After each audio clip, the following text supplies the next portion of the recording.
You have Googled yourself at some point or another. Admit it. There's nothing shameful about it. It's not worse than what I did. I searched my name on the dark web. Don't ever make that same mistake. I was 19 years old then. Liv, my girlfriend, and her family were kind enough to let me live in their guest bedroom at the start of that year. They liked the fact that I could fix most of their computer problems. Liv is a great person, and what she saw in a hacker who can never survive for long and the 9-to-5 world is beyond me. Their house was in a suburb, only a few blocks away from a library and a coffee shop, both with free Wi-Fi. These locations were convenient for my burgeoning career as a digital outlaw. I used those resources until I was able to move out and get a small apartment of my own. After a string of demeaning jobs and abusive bosses, I found financial independence. I did this after I learned how to buy and sell things that I shouldn't have, with the use of my Tor browser. I engaged in illegal transactions, such as ordering counterfeit money and stolen IDs. I discovered there was a large market for manufactured psychedelics. I often went to the skate park to sell those items, off the nethermost landscape of the World Wide Web. Business was good. A young man with years spent in foster care, I sought out activities which gave me a sense of control, a childhood of not having anyone do that to you. The ability to navigate the online world to get almost whatever I had wanted afforded me a sense of power. It was all going well until one evening in July.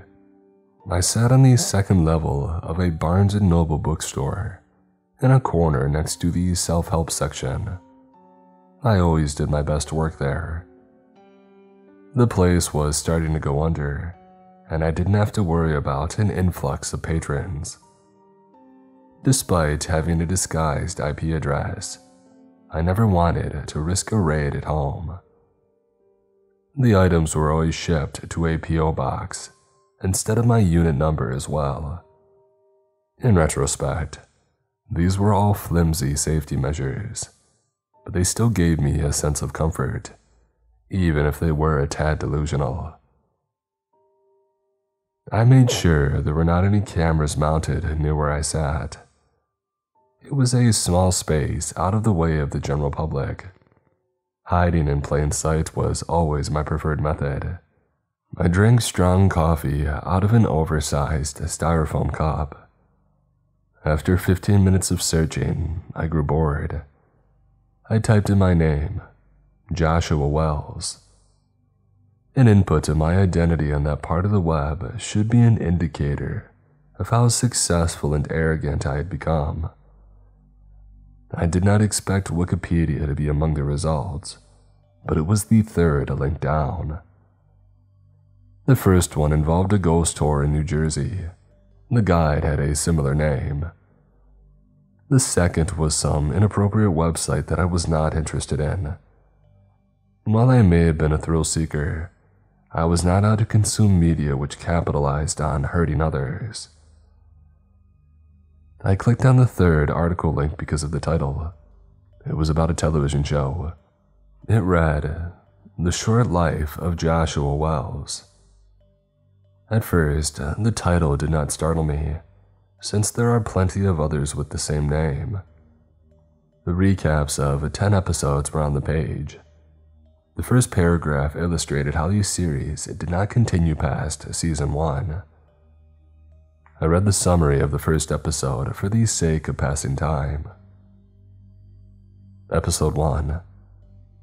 Joshua's father is a known and feared gang member.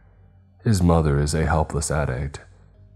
She attempts to use their own son as a drug mule on a plane flight from Boston to California. She has hopes of making a profit by dealing narcotics to a major criminal enterprise on landing. The authorities intercept them. Their son goes with a CPS. He goes to a safe harbor for kids. The synopsis struck me as very close to home. Who wrote or directed the show was not listed, but it did state the air date. The month and year given matched the era when an identical set of circumstances had befallen me. The name of the center that I went to was even called a safe harbor. I was too young to remember much, but the facts were precise. I gulped and tried to shrug it off as an unusual coincidence. I read the second episode summary. Episode 2. We follow Joshua on his 15th birthday. He goes to a juvenile detention facility for the first time after he attacks a teacher by throwing a desk at him. Although he missed, the instructor still presses charges since he did not like the student much. He befriends a troublemaker on the inside named Ian. They escape, but not before a massive brawl with the other teens ensues inside of the facility. It ends with the two captured. I felt the hairs on my arms stand up. It was uncanny to me how similar the events were to my own experience. A slight dizziness overtook me, but I went on to the third, unable to keep my eyes from skimming. Episode 3. Joshua is free. Joshua decides to break and enter an old man's upper-class home after scouting the place for days. His goal is to take the many Rolex watches from the top drawer of the old man's dresser. When he enters the house, Joshua discovers how the owner did not take his vacation cruise trip as planned. The man was asleep in his bedroom until Joshua wakes the victim by accident. Joshua runs away. He gets chased by the homeowner outside, where the elderly man dies of a heart attack in the street. I felt my chest tighten. It was all true, but I had never shared that story with anyone before. It was one of my most guilt-ridden memories. I read the next two. Episode 4. Joshua has nightmares of the old man crawling out of a ditch and choking him to death. He complains about the night terrors to one of his counselors, who had recommended a doctor. He ends up selling anti-anxiety pills after he does not like the way that they make him feel. A girl that he asks out overdoses and goes to the hospital. While she does survive, he feels terrible, but not enough to stop dealing. He takes his earnings and buys a PC. He takes lessons on how to breach other people's privacy from a group of credit card thieves that he met in a mall. Episode 5. Joshua discovers the dark web. He uses it to hustle low-level street drugs at first, but he later reads headlines about some of his accomplices getting arrested. He still continues to engage in illicit activity. I looked at the air date for episode 6. It was the 24-hour period that I was living through. Episode 6. Joshua goes into a bookstore to poach their internet and to try to make some money. He doesn't realize that there is a man with a shaved head and a Carhartt t-shirt below him perusing the sci-fi aisle. The stranger is actually an undercover FBI agent. The government worker has a microphone and camera attached beneath his shirt. He is surveying for the perpetrator, even though he has not singled out who he's looking for yet. An arrest commences where they tackle, punch, and taser Joshua. They place him in handcuffs. My hand shook. I stood, gripped an Eckhart Tolle volume to appear less conspicuous, and I opened it. I leaned my head over the railing to stare at the ground floor below me. A man who had matched the description given by the article was there. His shirt was baggy and hid what I knew to be a gun on his hip. He held a paperback in his hands. I pulled on my phone. I pretended to have a conversation with an imaginary business associate about stocks. I folded the laptop with my free hand, and I went down the escalator. I strolled towards the back where there were stacks of hardcover tomes and history. I found an unsecured door and I walked through it. I was in the warehouse. Unopened boxes were stacked all around. I didn't spot any workers and I made a run for the rear entrance. I sprinted down a wide alleyway between the buildings and rows of motels. I passed an art gallery and a liquor store before my heartbeat had slowed. Along the way, I found a closed vegan restaurant called Valenti's Eatery. The place was black on the inside, but its neon sign still glowed. A picnic table sat on the lawn out front. I stationed myself there. I opened the laptop again and connected to their free Wi-Fi without issue. I scanned the rest of the chronology. The remaining episodes were all in future time periods. I wiped perspiration away from my forehead as I read the rundown of the next episode. Episode 7. Labeled a darknet market operator in the media, 3 of the 7 charges thrown at him lead to convictions. This includes conspiracy to traffic narcotics. He gets out early after he agrees to cooperate with different agencies. He becomes a consultant for cybersecurity awareness and a social engineering expert. Following a keynote speech given out of town, he comes back home.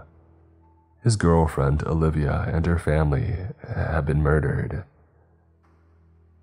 My eyes strained and I felt my breath grow shallower. Episode 8. Joshua navigates her house. The walls had dried blood, every corner vandalized. Olivia's throat is slit. Her body is hung over the couch in the living area. Her parents had socks stuffed into their mouths and deep wounds on their stomachs. Joshua calls the police. He's treated as the #1 suspect in the media for days on end. But he is finally cleared, but the psychological damage is too much to bear. I pondered the words. Though I was still young, it is true that Liv meant everything to me. Episode 9. Joshua goes to a psychiatric ward. He stares at the padded walls as though they will converse with him. Detectives do visit him, with the hopes of gleaning some kind of further information. They tell him they know the aftermath of the massacre that he stumbled upon was the work of an active serial killer. The murderer has remained unidentified. Episode 10. Joshua leaps out the window. He breaks his ankle. An adrenaline dump allows him to move across the field and onto the nearest highway. He goes out into traffic. A long-haul truck careens around him and takes out a line of vehicles. He goes to the nearest lake, where he weights his own pockets down with stones. He waits until nightfall and he walks out into the abyss. The last image we see is his hand breaking the surface of the water. Starlight glints on his skin before his fingers submerge below the surface. His last few swallows of water create pockets of bubbles which rise to the top. I absorbed what the rest of my existence would look like. 4 black SUVs pull up and circle around me in the parking lot. Men in black suits and the undercover agent from the bookstore, they all ran at me.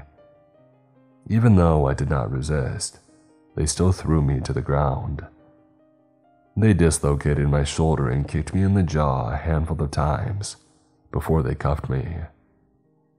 I did get time reduced in prison after I agreed to cooperate to catch people like me. After my release date, I've tried to revisit that link without luck. I fail to understand how that article existed in the first place. I have read how high-level stress can pop up insights and portals into the unknown. I would bank on the latter, though sometimes I think that it isn't for me to know. I do not want to give in to what destiny has written for me. My escape from the bookstore has given me confidence that I can change the outcome of the dark web's prophecy, even if only for a little while. Or did I only extend the inevitable for a fraction of time? Fate, especially in regards to our stories as individuals, is not written in stone. It is malleable. I tell myself that. This positive thought is the only thing which keeps me going. I should visit Liv's house now. She hasn't answered my texts all morning.